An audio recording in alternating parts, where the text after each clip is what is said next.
Good morning, guys. It is March 27th. It is Friday, day 10 of online learning.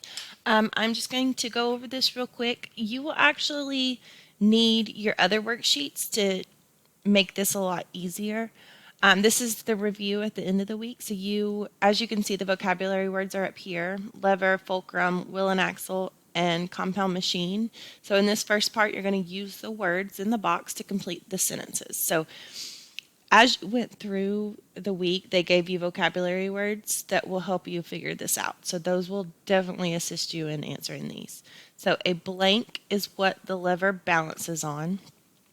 Number 2, a seesaw is an example of a blank. Number 3, a blank uses 2 or more simple machines. Number 4, a bike has more than one blank.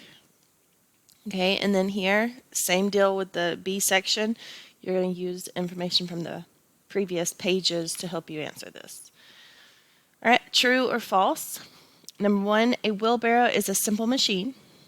Number 2, the handles of a wheelbarrow act as a lever. Number 3, a wheel and axle can change the direction of a force.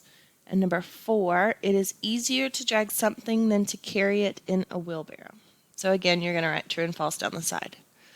All right, and then in the last section it says, in the left box, draw something that has a lever with a fulcrum. In the right box, draw something with a wheel and an axle. Then label each simple machine.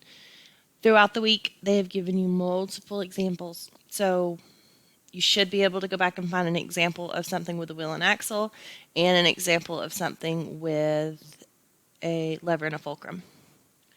All right, good luck, guys. Thanks. I will see you or talk to you on Monday. Bye.